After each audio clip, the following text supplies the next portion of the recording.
a passionate instigator and dynamic problem solver. Dr. Kevin Ross Emery, the host of the Dr. Kevin Radio Show, will be taking you outside the box, behind the curtain, and identifying the load of BS we are fed every day.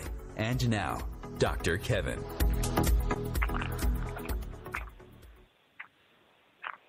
Hello, and welcome to September.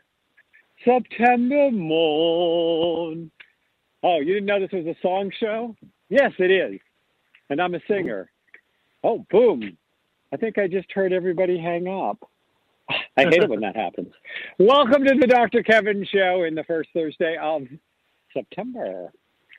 And as always, on the first Thursday of the month, we bring in Matt Connarton from Matt Connarton Unleashed, who has a drive time show Monday through Friday, 4 to 6 on WMNH 95.3 in Manchester, New Hampshire, which you can listen to if you're not in the Manchester, New Hampshire area by going to IPMNation.com, and you can listen to it live. Matt takes call-ins, and speaking of call-ins, so do we, which means you can call 202-570-7057. That's 202-570-7057, and you can express an opinion, you can share a story, you can ask a question. Just make sure that it is respectful. That's all I ask, is that you do it respectfully. So this is what this show is always about, and as a quick reminder, next week will be Thoughtful Thursday, where we do stories of inspiration, motivation, and share about people that are doing thoughtful things in the world. And I do that with Lori Powers Otto, somebody that Matt knows. Yes, you and Lori go way back. You have a history. Or as they say on RuPaul's Drag Race, a herstory. Her story instead of his story. Yeah, you know. Yeah, there you go. So usually on this first Thursday, we discuss politics. I want to check in and see what's been lighting up the Matt Connarton Unleashed airwave. What's been making your lights turn on, baby, since we last spoke? But then I have something else in my side pocket. But we're going to see where this conversation starts and how much energy we get going on it. Matt, welcome. How are you today? Doing well. If you don't mind, Dr. Kevin, I'd like to also mention a new way that people can enjoy my show. I have a new-ish website. It's been up for a couple of months now, but mattconarton.com. So if people go there, they can hear my show as well, and also contact me and so forth. It's a very simple site, very mobile friendly. Not a lot there, but it is another way that people can get easy access to my program when I'm live weekdays 4 to 6. Now, can they get access to all the other stuff on IPM Nation or just your show? Just my show. So if they want access to the rest of IPM Nation, they should go to IPMNation.com. Where you will find the Dr. Kevin and Friends Internet TV channel, and you will find you've got so much footage, audio, video, whatever of me on that I should have a statue in South Carolina with a big hat on me and waving a flag with stars and a cross on it. Anyways, I don't know if a statue is something you really want these days. Someone might find a reason to knock it down. People always find reasons to knock my stature down, but I am of a hot stature. Yeah. Anyway, so moving right along. So congratulations. I'll have to check out the new website when I have 2 minutes that I can rub together, which I think I've scheduled for fall of 2021 somewhere. Good. Hey, I had to put it somewhere. Yes. So what have been the hot topics? Because your show is mostly politics. I mean, you do other things. You do satire, you do parody, you You have stand-up comics on who should be sitting down. By the way, speaking of stand-up comics who should shut down, tell John I said hi. That being John Hopwood. Yes, of course. But what's been the skinny? Tell me what's been popping on your show. Well, there's really three big issues that dominate everything and dominate my show as well. COVID, obviously, the election, and the continuing racial issues and unrest in this country. We've been paying particular attention to that last one lately because we're doing a thing on Mondays now where we're trying to do this every Monday. It was really Jenny's idea. 2 weeks ago, we had, my show is sponsored by the Hop Knot. I'll throw in a plug for them. They're in the Brady Sullivan Plaza at 1000 Elm Street here in Manchester. And they're the official sponsor of my show. And they are Black Americans, the family that owns it. And Kenny and Trudy from the Hop Knot joined me on my show a couple of weeks ago for the full 2 hours to have a discussion about race and racial issues.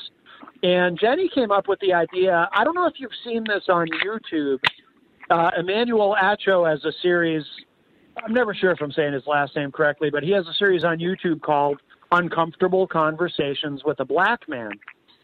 And it's really good. And Jenny had been watching those and brought that to my attention. And she said, we should do our own sort of variation of this. So for the first Monday, we brought on Kenny and Trudy from the Hop Knot. This past Monday, we were supposed to have a gentleman from another local business here, the Bookery, a great bookstore, but he had a family emergency.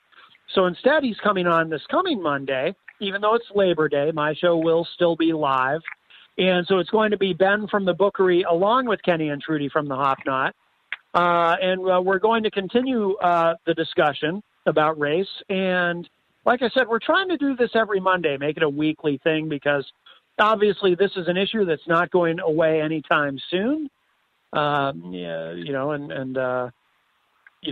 support Black Lives Matter and all that. So, I consider myself an ally in that. But, so that's something that we're really spending a lot of time on my show. And it's something that Jenny and I are both very passionate about. So of the big three, that's kind of how I think of it. The big three issues, COVID, the election, and race. We're spending, I think, the most time on race lately on my program. So illness, disease, and perversion is what your show is covering these days. Yes, there you go. We have the elections, which is perversion. We have illness, which is COVID, and we have disease, which is racism. So, illness, perversion, and disease. Yeah. There we go. So, So if we did disease, illness, and perversion, we could say that you're, a dip something. I'm not going to fill in the rest of it, but Yeah, we don't work blue here, Dr. Kevin, from what I understand. Okay. So, I said that to someone the other day, and Jenny was like, "I've never heard that expression." I said, "Yeah, we don't work blue." Well, I'm sure you heard that the 7 officers in Rochester, New York, got suspended in the case of just another case in the case of Daniel Prude.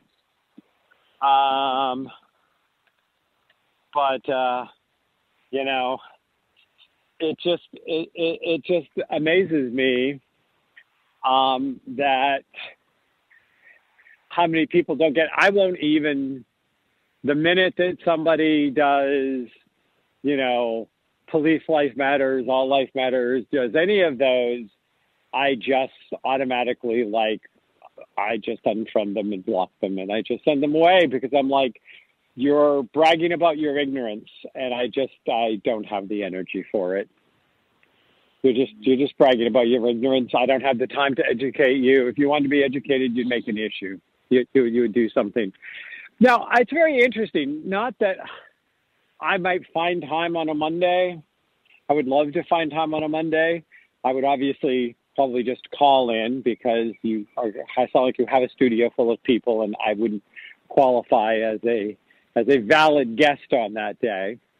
But I know one of the conversations I would like to have in here, which has been a conversation that I've heard many places, and it's the conversation that if you're trying to understand better about race, if you're trying to understand better about the experience, that there's a whole school of thought out there that says, people of color are tired of being your teachers. Go figure it out on your own. Go read the books that have been written. Go watch the things that have been taped. And really an attitude of, we don't want to be bothered to try to explain to you, which I struggled with. I'm going to be very honest because I'm going, okay, you know what? I have some perceptions. I don't think that they come from a place of, certainly from a place of white supremacy. They could come from a place of white fragility. And I'm sure that they come from some place of a little bit of white entitlement, because those of us born white, there were certain things that just were provided for us, and we didn't necessarily know that it was any different. I didn't know what somebody else's experience was, that I had no opportunity to cross their path. But I was reprimanded, being told that it was inappropriate for me to go talk to a person of color about trying to understand better the experiences they had. And I was like, okay, but I'm an ally, but I would like to be a knowledgeable ally. And why am I the bad guy for wanting to know? Well, it's exhausting. They shouldn't have to. Of course, this was being said to me by a white person. But I'm like, I'm like, okay. So I would love to have that tape, but oftentimes I have clients right till 6 on Mondays, so I don't know if I'll have time to call in when you're doing the show or not. My schedule is very busy these days. Very busy. Yes. So, yeah. Well, that's good. You've only done one show so far. I will ask this question again in a month, I suspect. But what surprised you most about what came out in the conversation? What can you share with my listeners that could go listen to your show, because they're all archived, but right now they're listening to my show, so cough it up. What most surprised you? I don't think there were a lot of surprises necessarily, but I think the thing that I was the most confused about was, because I do think this is something that surprises a lot of people, is that a lot of Black Americans really don't like the term African American. And that was something where I was legitimately confused, because we are taught that that is the politically correct term. You can still say Black, but African American is the politically correct term, and has been for, it seems like, a couple of decades now. But there also is the reality that clearly not all Black Americans are of African descent. You can be Black and not have descendants from Africa. And not only that, but as someone recently pointed out to me, you can be from Africa and be white. There are plenty of white people there. As a matter of fact, Carla Garrick, who is someone I know personally, who is a libertarian Senate candidate, I've interviewed her a few times over the years. She immigrated here from South Africa. She's South African, and she's as white as me. So the term African American doesn't really work. But Kenny and Trudy told me that, yeah, they don't like that term, but they're not actually offended by it. So they're not of African descent.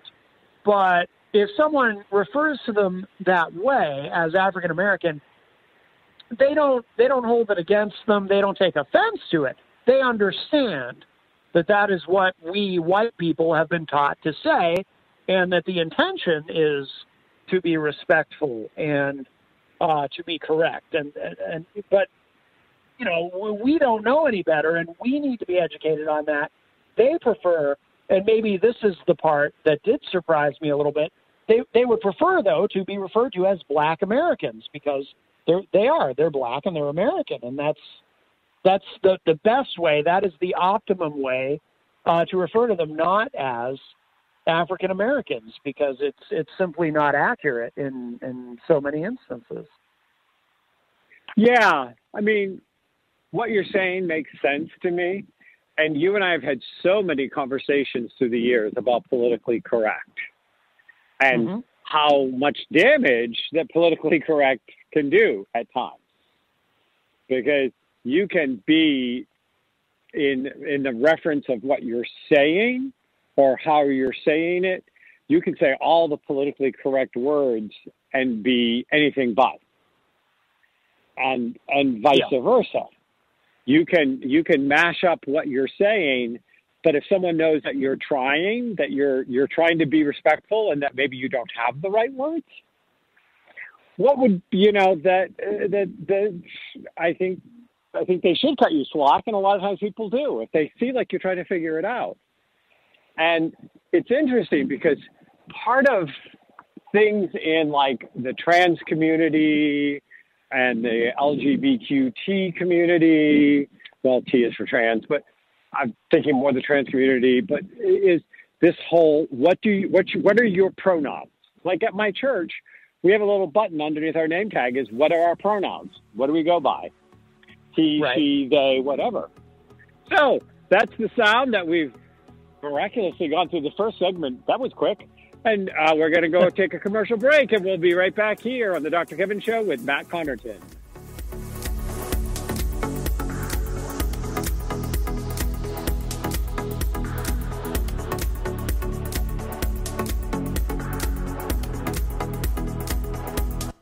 Conscious media for conscious minds. OMTimes. Have you ever wondered how to change your love paradigm? The secret key is finding a love partnership, not just a regular connection. How do you find these? Through conscious relationships. Ascending Hearts Dating is a dating site for people like you that believes in second chances and a different type of spiritual connection. Try Ascending Hearts for free today at ascendinghearts.com and change your love paradigm. Ascending Hearts, the premier dating community for the spiritually awake. Hello, I'm Sandy Sedgbeer, host of OMTimes Magazine's flagship radio show, What is Going On? My passion is sifting through information, research, and innovations from new thought teachers, speakers, and researchers pushing back the boundaries of what we know about life, energy, metaphysics, and the universe. I love shifting perceptions about who we are, why we're here, and how quickly impossible becomes normal when we open our minds, expand our awareness, and accept that the only limits that exist are those we place upon ourselves. So if you're the kind of forward-thinking, eager investigator of what lies beyond the current reality that most perceive, why not make a date to come play with me in the field of possibilities at 4 p.m. Pacific Time, 7 p.m. Eastern Time every Thursday, and together we can discover what's really going on.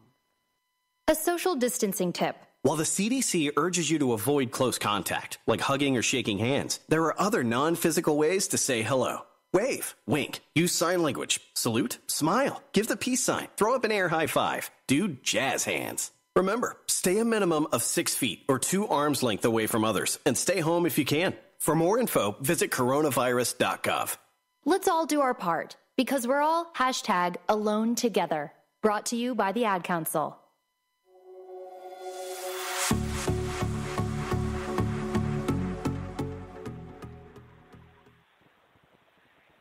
Hello, hello, hello, and welcome back to the Dr. Kevin Show here on OMTimes. As always, on the first Thursday of the month, I am here with Matt Connarton from Matt Connarton Unleashed. You can find Matt Connarton Unleashed on 95.3 MNH, Monday through Friday, 4 to 6, out of Manchester, New Hampshire. Or you can go to mattconnerton.com and you can click in and listen to the show from there. Or, choices, IPMNation.com. That's right. You can be part of the conversation. And we should mention, too, of course, my show does go out on Facebook as well. If you go to the Matt Connarton Unleashed Facebook page, please give that a like, everybody. And that's another way you can access the show. And if you do it that way, you can participate in the chat room, which a lot of people do. That's how a lot of interaction with listeners does take place during the show. So that is also an option. Well, you know, because my podcast that I do now, twice a month, Laughing, Loving, and Alive, that is, we Zoom that on Facebook, because there's 3 co-hosts. There's Elmer Howard, and then there's Rain Thomas, and myself, and then we always have a guest. But we do that as a Facebook Live, and I get more, like, reach outs than I ever get here on the Dr. Kevin Show. People asking questions or participating, the whole Facebook thing. But I think there's something why the Dr. Kevin Show can't do Facebook Live. I'm not sure. I think we've talked about it before, but I think there's something about the way that this system works that it's not set up to do that. But it is interesting. You can sometimes drag more people in that will chat on Facebook than will actually call on the phone. Yeah. And the only advantage to that is on Facebook, though they could have a false profile, you kind of see their name and you can kind of block them, and you can get nutcases that call in and you have you don't know they're a nutcase till they get started, and then all you can do is hang up the phone on them. And, and that becomes a little, interesting. See when you do a show like I do, and you've witnessed this firsthand, I love the nutcases. Bring them on. Love it. Yeah, I guess it's kind of show that you're running. It depends on the kind of nut, because sometimes you feel like a nut and sometimes you don't. Right. Yeah. Exactly. Yeah, some are just obnoxious. I'm very, first of all, tell Jenny she's doing a good job. You've done more marketing and promotion for yourself, your website, your Facebook page, and everything. You've done more of that in this one show in the first segment than you've done in all the other shows we put together. So I know that Jenny must be riding your case. So tell Jenny good job. I will. She's probably listening. Yeah. Good job, Jenny. So anyway, so I'm very impressed. Like I said, if I get a chance, I'm going to try to listen to the Monday show. I think that's interesting. Yeah. I think there's a lot of things out there. And, what I was saying about the pronouns before we went to break is, it's,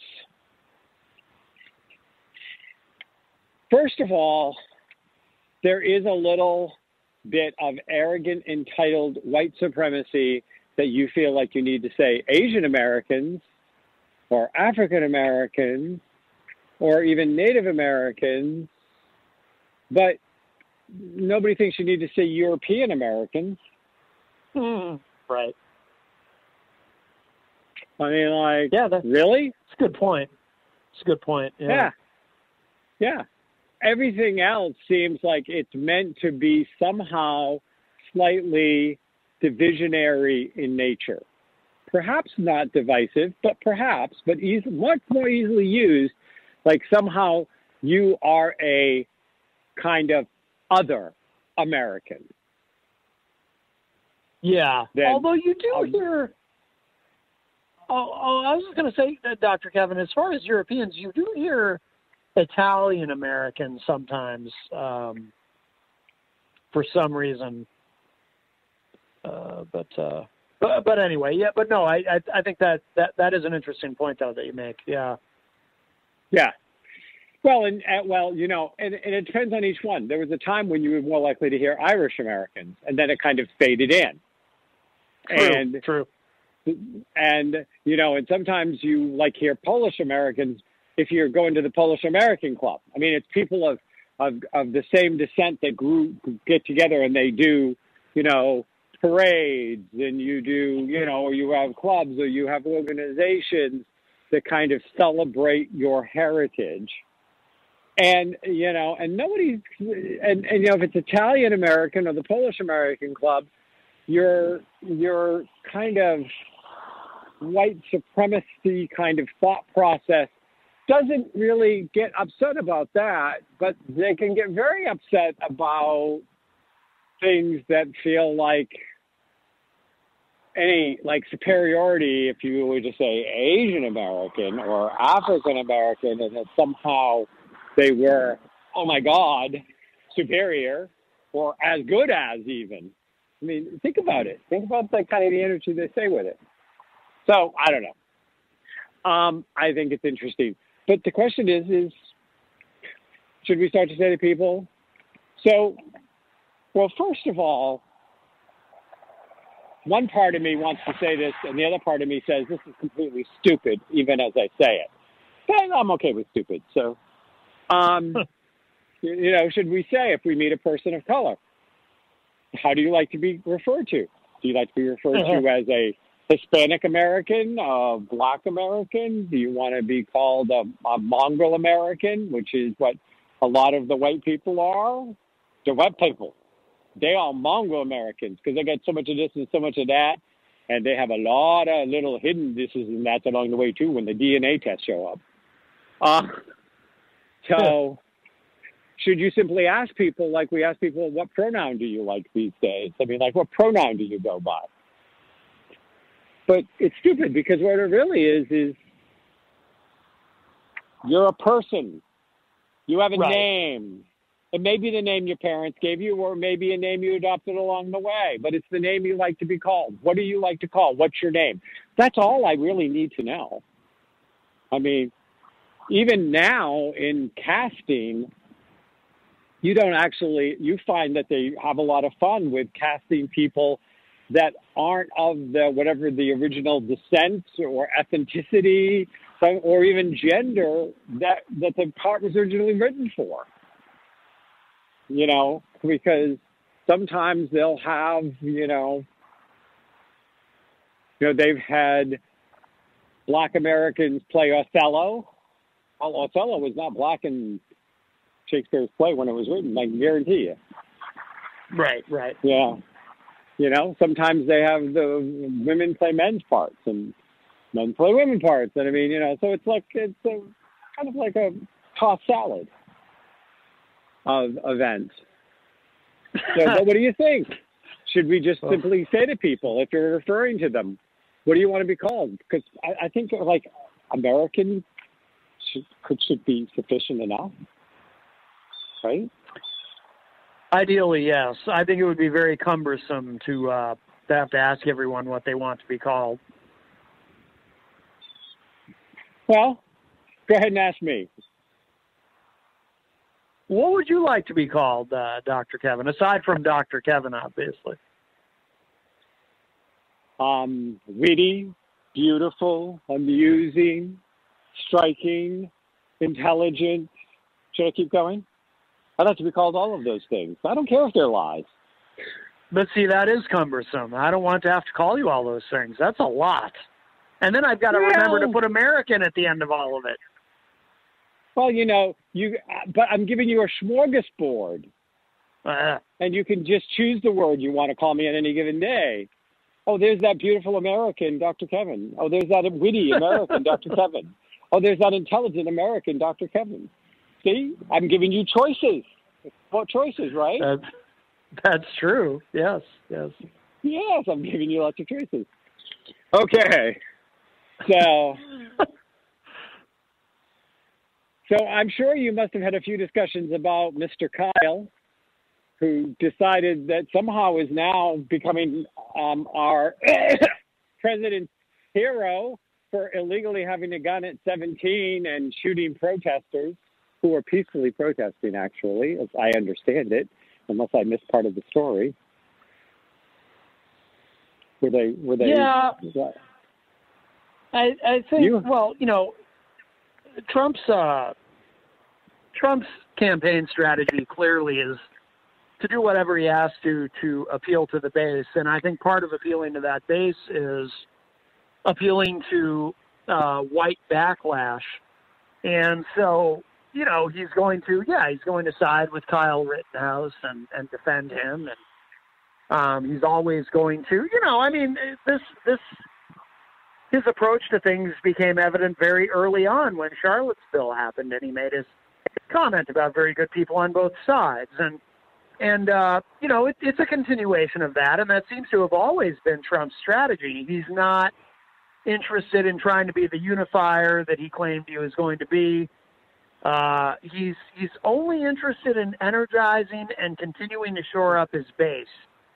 He has gambled his reelection on energizing the base and getting them to turn out for him rather than, I mean, there was no effort whatsoever to try to broaden his coalition in any way or to appeal to independents or, you know, even moderate or disaffected Democrats. There's none of that, absolutely none.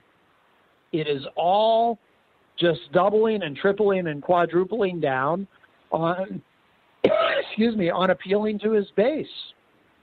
And he does it really, I mean, you can't even call them dog whistles. He does it more overtly and brazenly than anyone I've seen in the modern era. And yeah, he'll stick up for Kyle Rittenhouse, and he'll never side with the protesters or show them any empathy whatsoever. It's not a surprise at this point. So, I do like to give, when he does have a good idea, and he, you know, every now and then I see a list of some of the good things he's done in his presidency. And I look at some of it and I go, that actually was a good thing. I don't know if he was sleeping that day, if somebody slipped it under and he signed it without looking. You know, it hasn't been like every pen stroke has been for something horrible, but right, obviously because he does all of his buffoonery, and they go, well, why don't we hear about that? Well, because you're too busy hearing about all of his tweets and all of his like crackpot crazy stuff. That, right. You know, he might get some kudos every now and then if he'd keep his damn mouth shut long enough from saying something stupid or offensive. They might give him a kudo every now and then. But, of course, shutting down the media as fake news didn't make him any friends, except on Fox. Right, of course. Yeah. So, but I want to celebrate one of his latest ideas that I think is really good.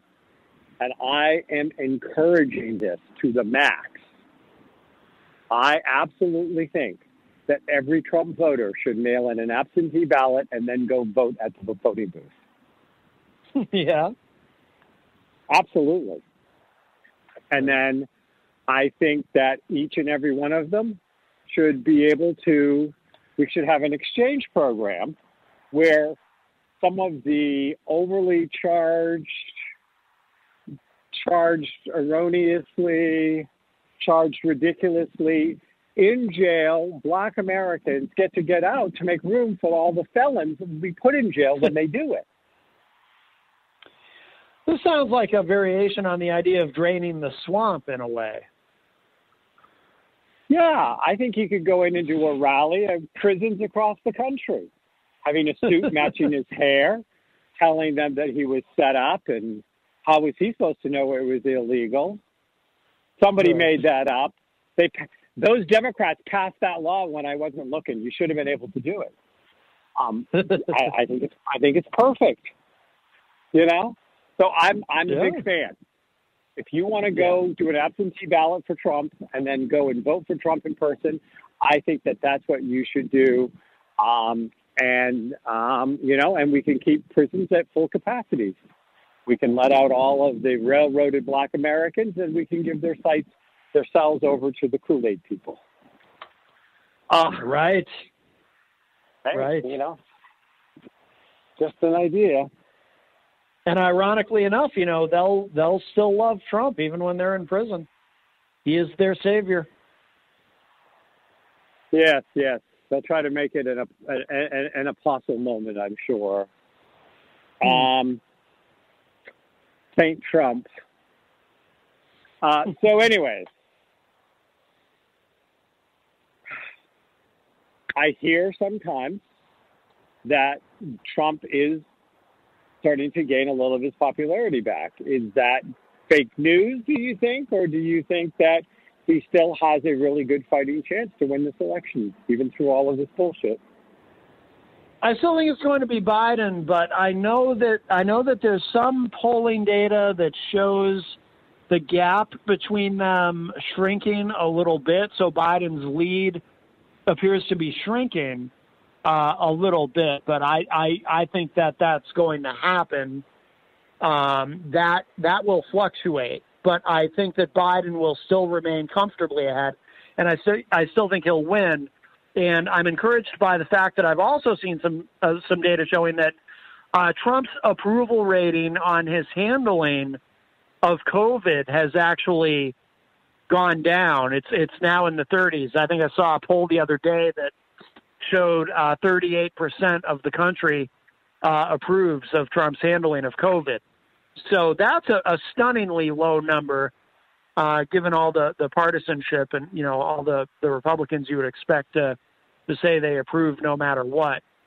So that's encouraging. So on one hand, the gap is closing a little bit between Trump and Biden in the polls, which is scary but not alarming, really. I don't think it'll matter.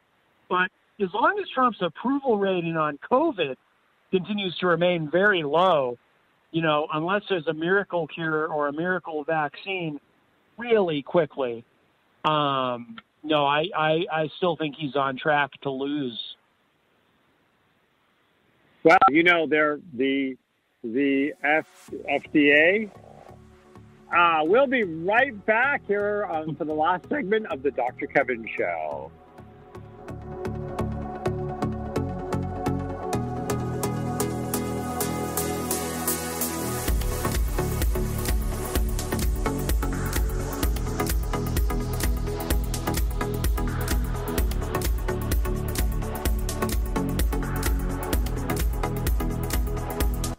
The Real Conscious Connection.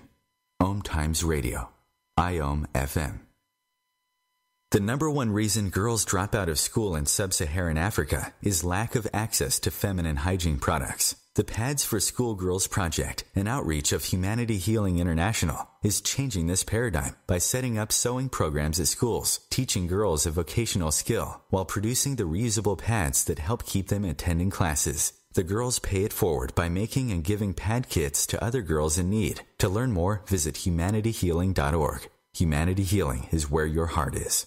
More than 24 million Americans have an autoimmune disorder, and that number continues to grow. I'm Sharon Saylor, and I'm one of those 24 million. To put that number in perspective, cancer affects about 9 million and heart disease up to 22 million. That's why I've brought together top experts and those thriving regardless of their diagnosis to bring you the latest, most up-to-date information. Join me, Sharon Saylor, Friday night, 7 p.m. Eastern, for the Autoimmune Hour on Life Interrupted Radio to find out how to live your life uninterrupted. 911, what is your emergency? My kid shot himself. All right, where's the wounds? 911, what's your emergency? Please help, my son shot his brother. 911, what is your emergency? Okay. 911, please state your emergency. Every day, 8 kids and teens are unintentionally killed or injured by loaded and unlocked guns. It wasn't locked. Learn how to make your home safer at endfamilyfire.org. Brought to you by the Ad Council and End Family Fire.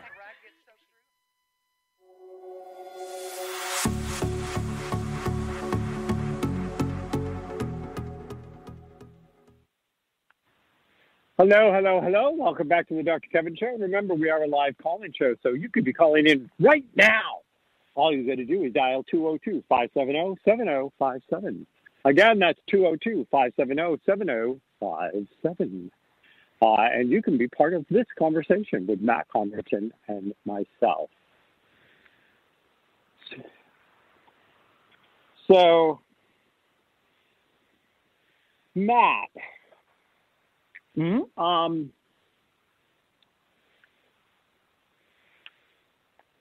my question for you is, with the way things are going, in this moment, are we going to see a Democratic House and Senate or not? I hope so, and I'm hopeful that we do. And I'm an independent, but I'm a left-leaning independent, and the Trump administration has shoved me forever leftward. Not forever, but ever leftward. But I want to see a massive blue wave because I want to see Trump punished, and I want to see the Republicans punished for giving us Trump and for enabling and coddling and rationalizing everything that he does. And I want to see them punished. So I hope so. I think we're going to see a big blue wave, and I hope that I'm right.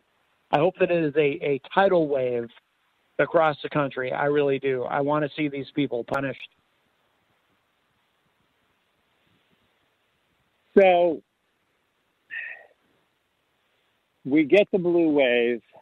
We get the blue president. Do you think Trump or any of his cabinet are going to face charges? Do you think that is more wound creating or more healing to say you can't go that far over the line and not pay for it? You don't get away with it. You don't just lose the office. You're held accountable. Well, I don't particularly expect anyone in his cabinet, to necessarily face charges, but people in Trump's orbit do seem to end up in a lot of legal trouble, and some have gone to prison. But I don't think anyone's going to face any consequences for what they've done during the administration. But I do feel that as soon as Trump is no longer president, he is going to be indicted by the state attorney general's office of the state of New York. They've been investigating him for a long time. Some things have leaked out here and there over the years. And I think they're just waiting until he's not president anymore to move in. And I think he may end up in prison in the not so distant future. I really do. And possibly other members of his family as well. I think most of the rest of the administration will emerge unscathed. But I think Trump is in real trouble. And I've always said winning the presidency was the worst possible thing that could have happened to him. And I don't believe he expected to win. I don't think he meant to win. I don't think he wanted to win. But then once he won, it's like now he's got to do whatever he can to stay president because of what's waiting for him. What he must know is waiting for him as soon as he's not president anymore. And it's going to be rough. And I can't wait to see it. It's so interesting because when you and I first started going, met each other and we'd be on each other's radio shows or TV shows or whatever, I always considered myself an independent as well. Mm-hmm. I was always like, I want to know who do I think is gonna, do the job, and I'm not a vote a straight party ticket or any of that stuff. I was always much more about, and have been a big advocate for years that we need at least 3, if not 5 functioning parties, because it makes what's this kind of gridlock even harder to happen. And, let them spin off a Tea Party. Let them spin off a really ultra-progressives.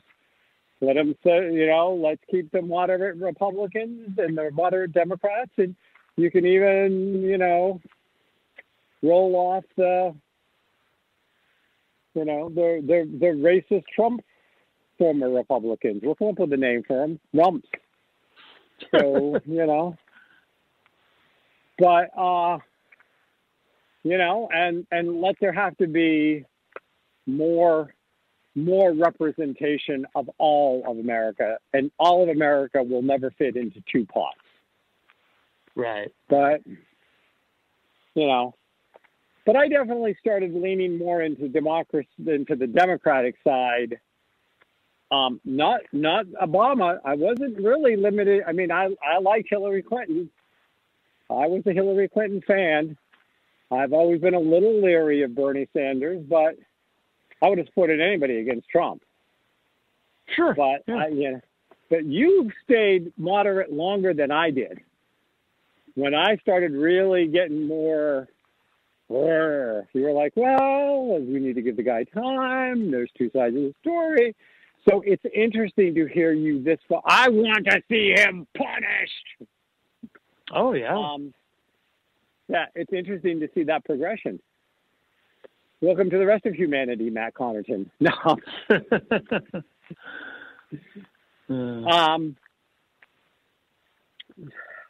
So, that the Trump administration is trying to bypass all the rules and get a vaccine, quote unquote, out by November 1st. That they've notified states that they're going to have something November 1st, even though it won't be finished clinical trials, even though we won't know if it's safe, that he has to have a vaccine. Because, of course, if he has a vaccine, it will take a couple of months to figure out, were they lucky enough that they pulled it out of the fire and it actually does work without the full set of trials? Or are there, thousands of people dead because they didn't do the proper job? And, of course, people willing to take the vaccine that's being rushed out November 1st is lower than numbers of people who said that, they would be willing to take a vaccine as long as it had gone through everything. So this is obviously a play on the part of the Trump administration. Oh, sure. They get something out November 1st. What do you think? Do you think it could shift the numbers? Or do you think that people are just going to, that the people who might shift, we're not talking about the rabid Kool-Aid drunk. Yeah. Are they just going to recognize this and, if anything, make him even more anti-Trump because he's risking people's lives by doing this? How do you think this is going to go down? Because that's how the Dems, if there's any intelligence left in the Dems at all, that's how they're going to play it. He's risking your life, rushing something to the marketplace in hopes of keeping the presidency. That's all he's doing. Don't be his guinea pig. I mean, this needs. Yeah, I don't think it'll shift anyone who's not in the Trump column back into the Trump column, because I think people will see through it. I really do. I think people are going to see through it. It's too obvious, I mean, you've got all the people who are going to vote for him no matter what. But no, I don't think it's going to help him. I don't think it's going to help him. It's a Hail Mary, to try to get something out by November 1st, but it's not going to help him. I sure hope not. Okay. I hope people don't fall for that. Ugh. Labor Day weekend. People are tired of the restrictions. They say our numbers are down, but it depends on how you look at them, how really down they are, because we're still oftentimes racking 1,000+ deaths a day up. Oh, yeah. And there's been some attempts to play with the numbers. They keep on getting caught, and they went back to where they belong to be reported. But Labor Day, are we going to see a surgy October? What do you think? Oh, yeah. I mean, it's, I'm very worried, you know, and this came up on my show today too about, you know, not only are we likely to see surges with people going back to school and all of that, but also too, I don't know how we're going to navigate this part. Cold and flu season is going to be kicking in. So, you know, if you have symptoms that could be COVID, you're supposed to stay home and quarantine yourself and try to get a test if you can get a test, all of this. But when there's just regular colds and flus going around in addition to COVID, I don't know what people are going to do. This is going to get very, very challenging very quickly. You know, so in the middle of cold, well, not in the middle of, but at the beginning of cold and flu season, like when that first cold virus is going around and people are sniffling and sneezing, or is everybody supposed to assume that it's COVID? And how is this going to work? I mean, when this thing really started to hit us in March, at least it was kind of at the, you know, when cold and flu season is starting to wind down as we were going into spring. Now we're heading headlong into it. I don't know what to think, what to expect, other than nothing good. This is going to be a nightmare. I hate to be so cynical and pessimistic, but this is going to be a damn nightmare. This is not the time to relax your vigilance. I just want that ship has sailed. America's already relaxed. What vigilance? Yeah. Hey, I mean, look. I mean, I'm on Elm Street right now because I'm still at the station, and I'm looking down on Elm Street, and there's nobody wearing masks. There's no social distancing going on. There's already no vigilance. America's already said, yeah, we're just kind of done with the whole thing. Screw it. You know what I mean? It's already. Of course, we can't get it under control. We live in a country full of selfish, narcissistic, anti-science, tinfoil hat-wearing conspiracy theorists. No wonder we're doing so poorly with it. There is no vigilance. It's already gone. America's already given up. We're not up for this fight. The vaccines are our only hope. Well, and I don't know. I'm gonna reserve my comments on that for right now. So, Matt, I know we're going to be out of time in a minute, so here's where I'm going to put you on the spot. Sure. How familiar are you with the American Anti-Corruption Act? I'm not. It's not something I'm terribly familiar with, other than, you know, being aware of it. Okay. So, are you available the last Thursday of this month to come back on my show? Oh, sure. Absolutely. Okay. So, I want to talk about the American Anti-Corruption Act. I have put a video on the Dr. Kevin on the Dr. Kevin Show Facebook page. I can send you the video that kind of gives you the highlights of the moving components and why it can work. I want to do it on the last Thursday so that if we don't go through all of the moving pieces, we can spend some of the first Thursday to do that. I want to try to get this information out there with my bullhorn as best I can before the election. Of what are the moving pieces that could help us take back the country? Because that's what it's about. Yeah. And I was very impressed with the video I saw. I put it out a few times and tried to get people to look at it and kind of recognize we have more power than you think.